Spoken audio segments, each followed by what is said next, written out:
India के top 10 rappers में से किंग के कॉन्सर्ट में स्निक करने वाला। किंग एक hip hop commercial versatile artist है। अगर तुम किंग को नहीं जानते तो ये सुनो। तू आके देख ले। हाँ यही है। और इस शो को अटेंड करने लाखों लोग आए। मैं इस कॉन्सर्ट के अंदर विदाउट टिकट स्नीकिंग करूंगा। अभी मैं हूँ पीसी चंद्रा गार्डन कोलकाता में और आज यहाँ किंग आने वाला है। अंदर में सिक्योरिटी बहुत ज्यादा है और पकड़े जाने पे मुझे जेल भी हो सकती है। मेरा प्लान है पहले एंट्रिंग से गार्डन में एंटर करना, फिर नॉर्मल लोगों की तरह वेन्यू के बैक स्टेज में छिपना जब तक शो स्टार्ट ना हो। शो के मैप के अकॉर्डिंग मुझे पहले सिक्योरिटी को चकमा देकर जनरल लॉज में जाना होगा, फिर वहाँ से प्रीमियम लॉज में स्नीकिंग करना पड़ेगा और ये काम जितना डेयरिंग है उतना डेंजरस भी है। मैं शो स्टार्ट होने के 1 घंटे पहले आ गया और मेरे साथ 2 फ्रेंड्स आए हैं जो आधे रास्ते तक मेरा साथ देंगे। इनका काम रहेगा सिक्योरिटी को ध्यान में उलझाना। मेन गेट पर सिर्फ एक सिक्योरिटी था तो उसको बातों में उलझाकर इजिली एंटर कर गए। अंदर जहां हम खड़े हैं वहां से 3 और गेट पार करना है और ये तकरीबन एवेन्यू से 500 मीटर की दूरी है। मैं आगे की ओर जाने लगा और सिक्योरिटी चारों तरफ थी। तभी मेरे सामने से किंग का बस गुजरा और मैं उसी बस की तरफ जाने लगा और एक आदमी ने मुझे रोक दिया।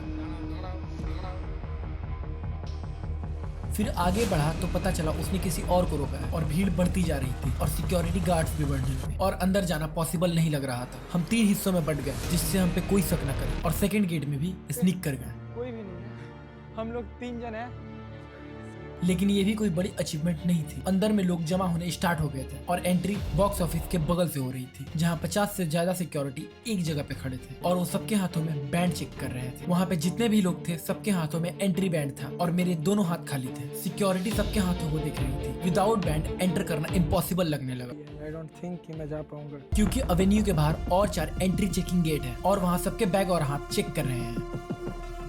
5 बजे शो स्टार्ट होने वाला है और सबकी एंट्री स्टार्ट हो गई और मुझे दूसरा कोई रास्ता नहीं मिला अंदर जाने का क्योंकि एंट्री और एग्जिट दोनों सेम गेट से हो रही थी और मेरे साथ मेरे 2 फ्रेंड्स भी हैं और उनके पास भी टिकट नहीं है। जैसे जैसे लाइन आगे बढ़ रहा है टेंशन बढ़ते जा रही है। मुझे कुछ समझ नहीं आ रहा था। फिर अचानक एक लड़के ने मुझसे पूछा, दादा এখানে वॉशरूम কোথায়?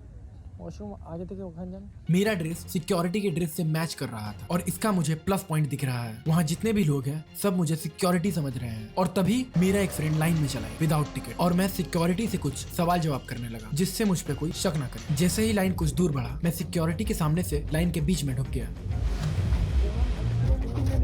What the hell? हम तेरा कर तो मेरा कर। यहाँ पे सिक्योरिटी 2 डिवीजन में डिवाइड थी। सबका एंट्री स्टार्ट था। मैं भी धीरे धीरे अंदर जाने लगा और तभी मेरे सामने पहला चेकिंग पॉइंट आया। उन्होंने मुझे रोक दिया। मुझे लगा इस पॉइंट पे मैं पकड़ा जाऊंगा बट आगे एक बार में 100 लोग को ही जाने दे रहे थे इसलिए मुझे रोक के रखा।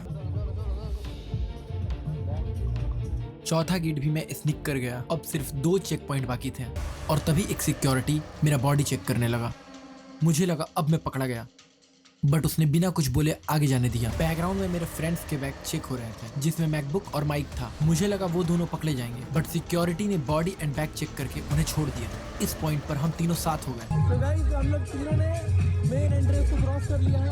एक और है वहाँ चेक हो रहा कि नहीं क्योंकि मेरा बैग अभी बहुत डर लग रहा है भाई। मेरा बैग का वजह से लेकर के साइड में चला गया था। How you feel right now? कुछ नहीं बोल सकते, अब भी कुछ नहीं बोल सकते।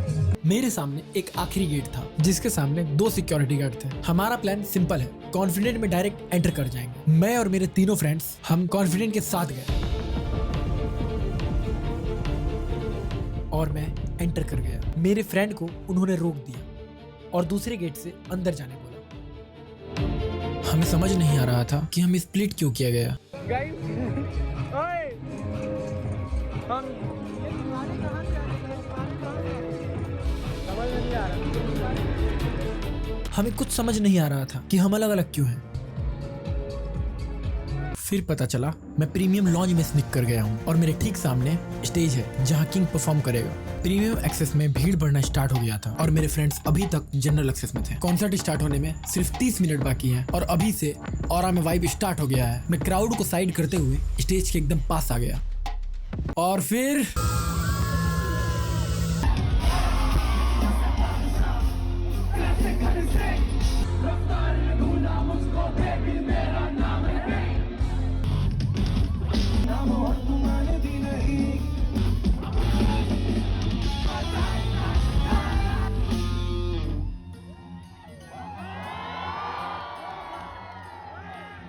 और तभी कुछ ऐसा हुआ। Love you, King. I love you. तभी एक लड़के ने ऑटोग्राफ के लिए किंग को अपना टी शर्ट दिया और किंग ने उसको अपना ऑटोग्राफ दे दिया। Being a fan of king, ये देख के मेरा क्यूरियोसिटी डबल हो गया और मुझे भी ऑटोग्राफ चाहिए था। तो मैंने बिना सोचे समझे जो आउटफिट मैंने पहना था उसे उतार के किंग के पास फेंक दिया और उसे लगा कि मैंने उसे पहनने को दिया है, बट उसने उस पे बिना साइन किए उसे अपने पास रख लिया and he started singing banger.